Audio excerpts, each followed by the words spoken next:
This episode is brought to you by the Pelora Group.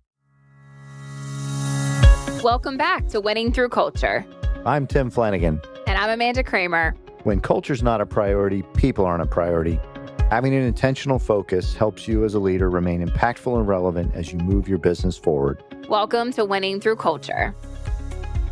Well, I'm excited to be with you today. We have a very special episode of Winning Through Culture, and I am pleased to have Rebecca Miller, who is the behind the scenes for a lot of what we do with Winning Through Culture, on with me today. And this is going to be a little bit different of an episode. We've gotten some inquiries from those that have been listening along to do a little bit more, maybe a reintroduction or a deep dive into Tim and myself as co-hosts, how we got to this place, the seats that we sit in, and ultimately some of the life experiences that have led us to sharing with you as part of Winning Through Culture, how to remain impactful and relevant. So today is going to be a little more casual in a sense of an ask me anything. And Rebecca's here to prompt me along the way so we can do a little bit of a deep dive. But this is really leaning into a concept we've covered several episodes ago, which is vulnerable-based leadership. And this is me being very vulnerable. Some of the questions I know, some of the questions I don't know.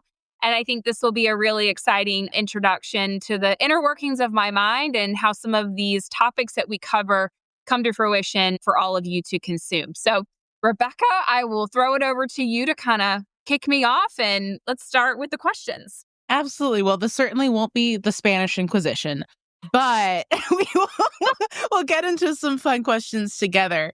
So let's kind of start way, way back when you were growing up. Like, what was your career idea, or like, what did you want to be when you grew up as a kid? You know, that's a hard question to answer because I'm thinking back to all the Halloweens. Like, what did you pick to dress up as? Because I feel like that's a good indication of what you thought you were going to be when you grew up. And I have to say that I remember several Halloweens that I wanted to. My mom is a nurse, and she has, of course, her stethoscope and all those things, and her lab coat, and like all, before scrubs were like the end thing. And so I remember several Halloweens dressing up as a nurse. And I think the genesis behind that is I saw my mom be extremely compassionate and caring, and she helped people. Now, granted, I help people in a different way in my career, but I saw her from a very early age. It was very admirable to me, her ability to care for and help people. And so if I think about really what I thought I might want to be when I grew up, I knew it had something to do with people and care. I don't know that I initially thought I'd be a nurse, but that was a good lead in to me exploring that path. Yeah, absolutely. Well, kind of carrying on in that vein, your first job probably wasn't as a nurse, but what was your first job growing up, and what did you learn from that experience? Yeah, that's a good question. So, of course, I think we all in some way, shape, or form found babysitting or lifeguarding or something along those lines. And yes, I had some of those jobs, but I would say the one that was more formidable for me was, and I'm going to lean into my collegiate experience. This might not have been the very first job that I had, but I think it was the one that was more foundational for me. And that was, I got paid as part of a leadership program for the institution that I was at, and it was peer mentoring.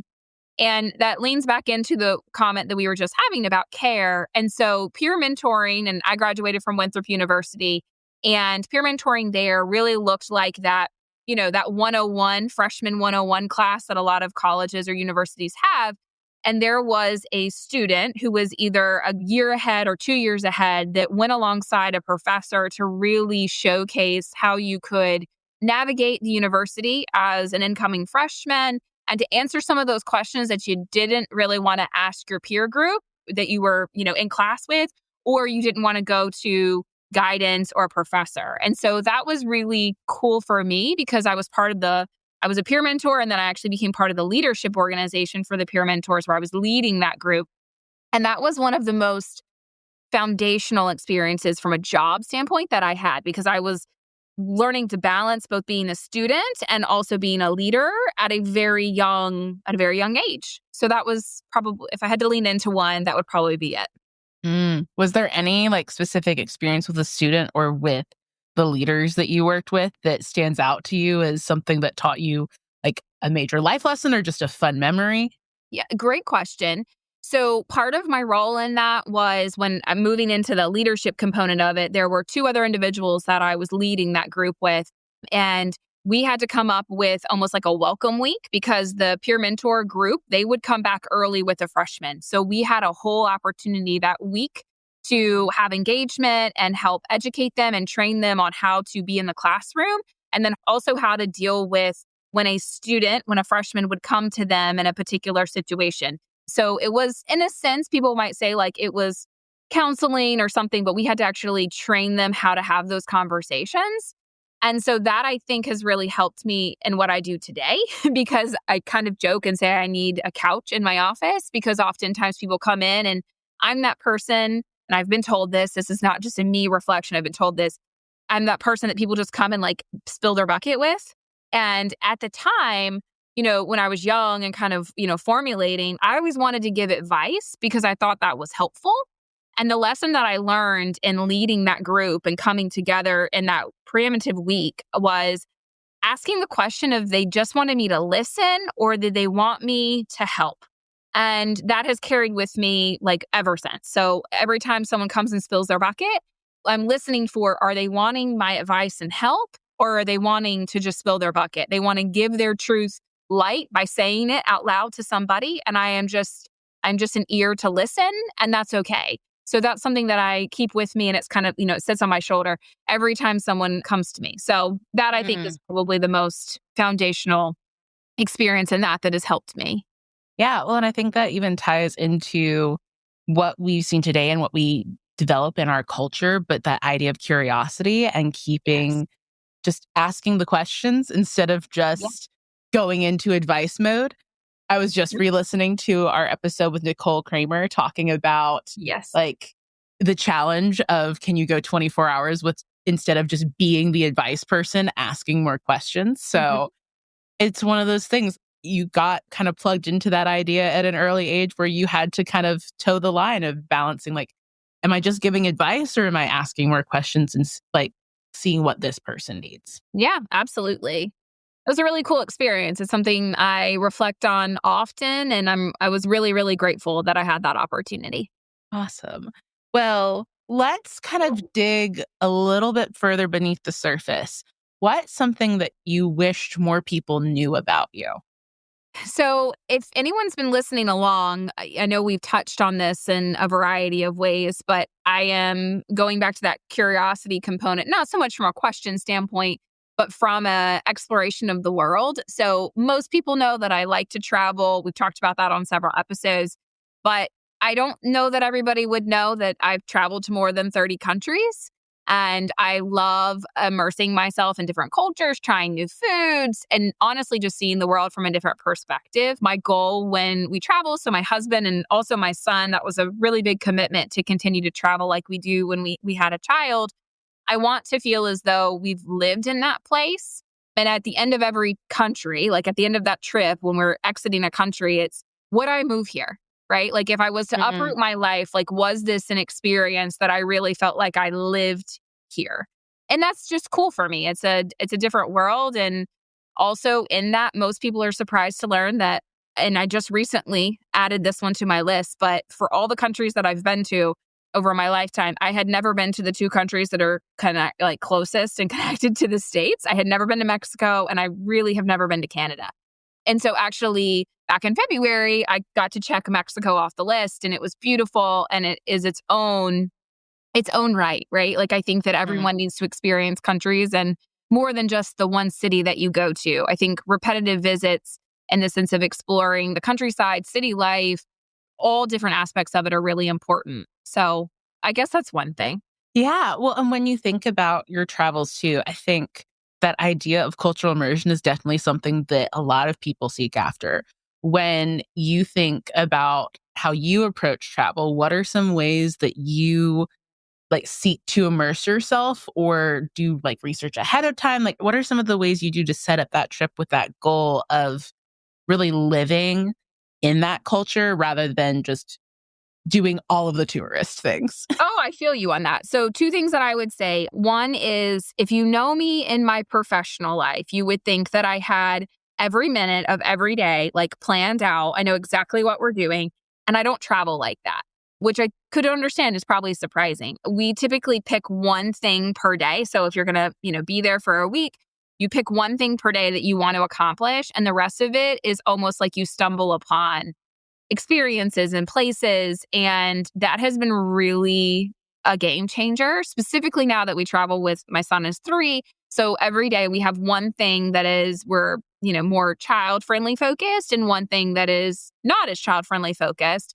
And we, attempt to fit both things in, but oftentimes it only ends up being the one thing, and to slow down. So that helps me not feel like every moment is scheduled and we're trying to do the things. I always encourage people, if they're going to a new place, do schedule a food tour at the beginning of your trip, because you get so much. And when I say food tour, like a local food tour, like, the small group, I've been on plenty of them where it was, I kid you not, it should have been a small group. It ended up just being my husband and myself, or my husband, myself, and my son. And like, that is unreal. But I think if you can put that at the beginning of your trip, you get a really good sense of where you are and ultimately what you want to experience. And you can ask for recommendations from that local guide. And the other part I've leaned into more heavily is choosing an Airbnb that's in a neighborhood. So the research on the front end is where you want that to be, because I feel oftentimes people will go to the tourist area, or for lack of a better way to say this, I was in Paris in October, and oftentimes people are like, I want to be near the Eiffel Tower because I want to see it sparkle at night. And I'm over here going, I want to be in a neighborhood. And so, Paris is a snail. If you look at all the neighborhoods, and I won't use the French word because I won't do well there, but the neighborhoods. And so I'm like, how can I be like 3 neighborhoods away from that? Because I want to be part of the culture of the people who live there, and they go to work here and they eat at this local restaurant and they go to this pastry shop because they have the best whatever it is, versus being in the center of where all the people would traditionally be. So those are the 2 things that I prioritize when we're going to a new place. So I really feel like I'm living there. I'm part of the daily life. No, I think those are great pieces of advice. And I totally agree with you in terms of being in a neighborhood as well. Like, that was my experience growing up when my family made a trip to Paris. Thanks to Mom for co-opting my dad's work trip. But yeah, we stayed in a neighborhood that was like walking distance from Notre Dame. And so, but it was great. And it was just tucked away. And there was a little Italian restaurant next door to us that was so good, but also had some of the oddest looking things, including an octopus salad. Like, sure, it's part of the authentic experience. Yeah, you order the thing you don't know and you like it or you don't like it. And that's okay. But I think, again, trying it, dipping your toe into the unknown. And I read somewhere, right, that a good traveler is not looking to arrive. That has kind of stayed with me for a long time. I mean, I've been to Australia, New Zealand, and the list goes on of places. And I thought that was really cool. A good traveler is never looking to arrive. You're looking to experience the place you're in. And I hold true to that. Absolutely. Well, let's kind of shift back. We talked a little bit earlier on like what you wanted to do when you grew up, and you shared your connection with your mom. But when we think about other life lessons or things that have motivated you, when you think back on your life so far, who would you say has been the most or one of the most influential people on your life, and why? That's probably a more emotionally charged question than people realize. And I have to say, this also might be in the surprise category. Not everybody would know this. But my husband and I, we actually are high school sweethearts. So we've grown up together. And if I'm looking back on, I've spent more years of my life with him than I have not, right? So at this point, he has been with me for as long of a period as anyone who did not birth me, basically. So when I think about it, he still is. I mean, he has been and he is a very influential person in my life. And I think it's because he has shown me what it means to be both strong and compassionate, and also the way in which we have evolved as humans together has created the environment for the family that we have strived for. And that is something that I know there's a luxury. I know not everybody gets to meet their person when they're 17 years old. And I am grateful for that every single day. And he constantly is helping me grow as an individual. He challenges me in ways that no other person could because he's been there. We studied abroad together. We graduated high school together. We've done all the things, and he brings unique perspective that he knows me in and out, like better than anybody else. And that's been really cool to have him just be part of that entire journey. Yeah, that's so sweet. Yeah. Well, again, I do have to recognize, when people, learn that and they're like, you're so lucky. And I'm like, we are so, so lucky. And the fact that sometimes people get in that situation and they grow apart versus challenging each other to still continue to grow together. And we've been able to do that. And he's extremely influential for how I show up every day and how we care for those that are in our life and consistently putting stewardship at the forefront of our everyday. Yeah. Well, and even thinking about the family you guys have built and the career you've built and all the steps you've taken in your life so far, when you think about like what gets you out of bed in the morning, what motivates you or inspires you to keep going, either in life or specifically in our work at the Pelora Group, what comes to mind when you think of that motivation? Well, I think there's two things. One is from a work perspective, it's definitely people. So I get a lot of energy from seeing people thrive. And when I think about how that relates into a passion for me, it's my everyday life. Like, we're in the people business as much as we are in a specific industry, and we talk about that quite often. The goal for me is that every encounter is a meaningful experience. And so whether that is through, work or relationships or travel, I really enjoy bringing people together, helping them grow. Again, taking into that little thing that sits on my shoulder, right? Like, do you need me to help right now, or do you need me just to listen? But ultimately finding a way to make an impact, whether that's one-on-one or in a group setting, and building that community. So if I was to kind of blend the people aspect, which is number one, to the second piece, which is stewardship. And I feel that, we owe it to the community that we're in to give back in whatever way that resonates with you as an individual. So whether that be monetarily, whether that be with your time or your talent. One of the things and I know I just shared my husband being a very influential person in my life. He came home one day. So I'm going to lean into a story here. He came home one day and he said, I signed us up for something. So this is where he pushes me, right? To be uncomfortable. Because I signed us up for something, but you can still say no. And I'm like, okay. And he goes, I signed us up to raise service or guide dogs. And I said, okay. And we're dog people, always have been dog people. And I was in that moment, I'm like, how in the world would I ever tell him no to that? Granted, I wanted to do my due diligence. I am still a thoughtful person in that way. So we explored it. But then, we signed up and we did our in-home interview and like all the things you have to do. It's very intensive if you sign up to do that, by the way. And once you do, and I thought it would be a while. I thought I would have time to really process what we had said we were going to do. And it was within, I think, a month. If I look, it was Oh my gosh. It was about a month after we got the green light that we could be raisers, and we got a dog. And I was like, okay.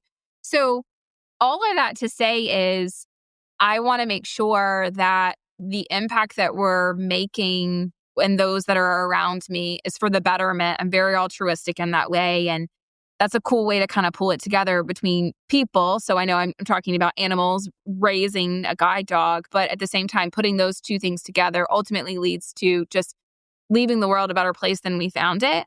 And using our time, our talent, and our resources, because it takes all of those for the guide work that we do, to invest in a dog and to invest in that individual that's going to receive that dog in some way, shape, or form is one of the most rewarding experiences. And to be able to go through that, and again, my husband and I, we do that together. And that is something that I think has strengthened our bond and then ultimately strengthened our commitment to serving those that are around us and create a meaningful experience. So we get to do that together, and it's a shared passion.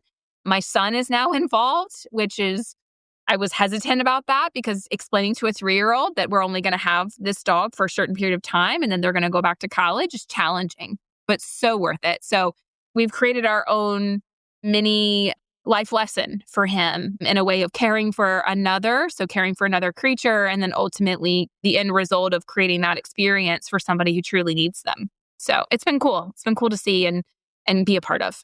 That's awesome.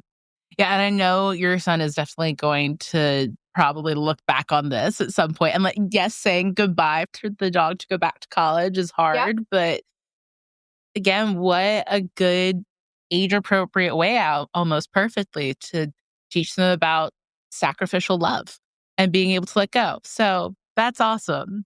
Yeah. And also responsibility. Like, Oh, yeah, there's a lot of work that goes into that's great. this. I mean, he's very involved. We were just at our neighborhood has a really nice common space. And so Patrick is the dog's name that we're training right now. We do not name them, but their names all have a story behind them, which is really cool. But Patrick, we're out there with Patrick, and my son's like, I want to walk him. And so I'm like, okay, great. So it's nice to see it come full circle that he wants to be that invested and wants to be part. And he's like, I'm helping train Patrick. And I'm like, yes, you are helping train Patrick. It's really sweet to see. So that is really sweet. Yeah, it's like a heart exploding moment, honestly.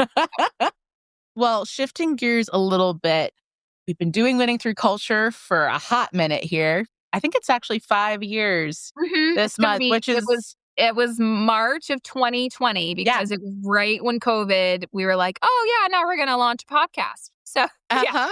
But thinking about that, you've talked and had conversations about workplace culture and especially about the unique role that you play at our organization to cultivate and invest in the culture of the people around us. I'm sure you've gotten so many questions about the work that you do and like, how do you measure the results? What does the culture and like cultivating culture even mean? And we've talked about that a lot on the podcast. But what's a common myth that you see kind of shared that you'd love to dispel about culture or community and relates to your work? Well, this one's super easy because oftentimes when people learn about my daily role that we've talked about, right? It's like, okay, so you plan events and make people feel good. And I'm like, yes. I mean, that is absolutely part of it. But building culture is more about the perks and ultimately making people feel good. In reality, building a strong culture is about creating an environment where people feel heard, they feel a sense of trust. And at the end of the day, there's a belonging, because I will be the first to admit that I don't get it right every time. And this podcast, I leaned into at the beginning, right? This is being very vulnerable. I want to build an environment where people know that we have the absolute best intentions, but that at the end of the day, we might not get it right. And I want to have a conversation about how we didn't maybe get it perfect and how we can better support them both personally and professionally. But the myth is that it's all like fun and hugs and rainbows and sunshine and all the things. In reality, it's being there in some of the hardest moments of someone's personal life.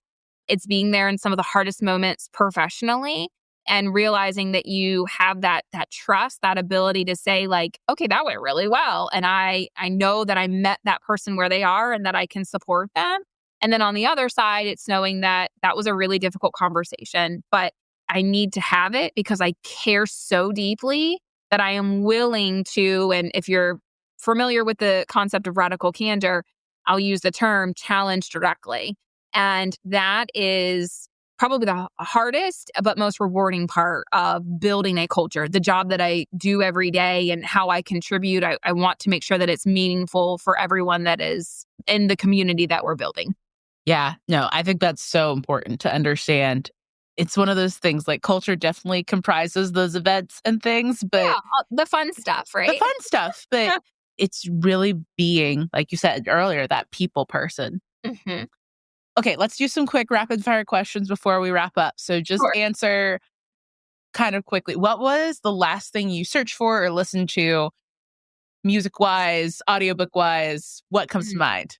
Yeah, so very easy. So as I mentioned earlier, my son is 3. So my Spotify, because that's where I listen to everything, right? So my Spotify is very focused on construction, nursery rhymes, fire trucks, all the things. So he recently asked me, it was this morning on the way to school, he asked for Old MacDonald, but he had a different version that he like tried to sing to me. And I'm like, what is this? So I'm like searching, and my husband and I have a shared playlist for my son. So we're listening to the same things. And apparently my child has very specific musical taste, which is lovely because my husband is very musically inclined and exposes him to a lot. And jazz is really where we are right now. Okay. So I had to find it, but it was the Ella Fitzgerald version of Old MacDonald. And it is quite good. I It is love that. bebop-y and jazz infused, and it's a hit in my house. So if you looked at my Spotify playlist, you're like, does an adult even own this account? Fun though. Okay, if you had one superpower, what would it be? Ooh, teleportation. I could be having lunch in Paris and be home for bedtime stories. Like, sign me up. I'm there. Absolutely. Do you have a favorite podcast that you listen to? And we can divide this up. So like one that maybe you listen to for fun and one that you like lean on more for like your professional role or just something that inspires you. Yeah. Can I be selfish and say winning through culture? You can, but No, clearly, besides winning through culture, I love anything that combines like storytelling and leadership. So I'll focus on the professional space, like the Knowledge Project or How I Built This. Those would probably be my top two. Okay, awesome. And then when you're not at work, what are you doing in life? Oh, I'm planning a trip or I'm on a trip. Like, Raising a guide dog or taking your kid to or school raising or a guide dog, or I'm hanging out with my son and swim lessons and listening to songs on repeat, nursery rhymes by Ella Fitzgerald. But yeah, no, for real. Travel is it's my number one. And it's cool to share that with those that I love. And I'm either planning a trip, I'm on a trip, or I'm thinking about planning a trip. Amazing. Yeah. Do you have a life motto or favorite quote? That's a really good one. I would say, and I probably need to explain this one a little bit, but when a wave comes, go deep. And really what I mean by that is life is complicated and messy, and that is the beautiful part of it. And there will always be challenges. And your challenge is not the same as somebody else's. And so being kind in those moments is key. But when life does throw you challenges, how you navigate them makes all the difference. And so you can't run from a wave. If you stand your ground, it's still going to crash. So dive into it, go deep, and find your way out on the other side. Awesome. Well, just to kind of wrap things up, we touched earlier on how stewardship is something that really is something you're deeply passionate about and motivates you.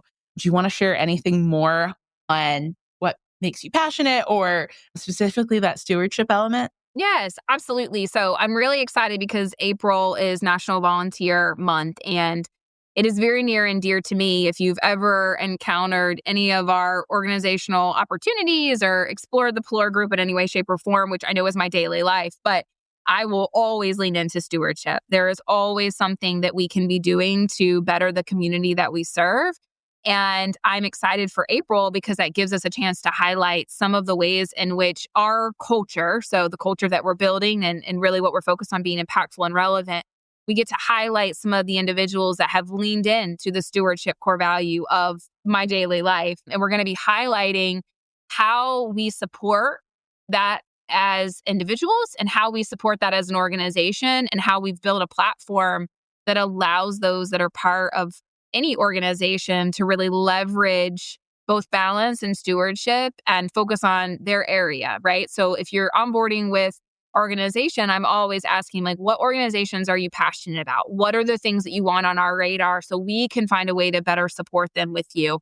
And so over this next episode, we're going to be highlighting Chelsea Pulowski, who's part of our team, and a project that she's extremely passionate about, giving some awareness, some exposure, and ultimately sharing some ways in which leaders can help facilitate this in their own organizations moving forward. So I cannot wait for the next episode. I'm really excited.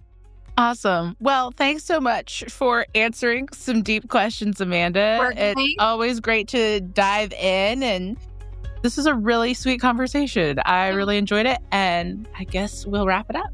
That's perfect. And thanks, Rebecca. It's always fun. Thanks for popping on, asking me these questions, and helping me think and be a little bit more vulnerable.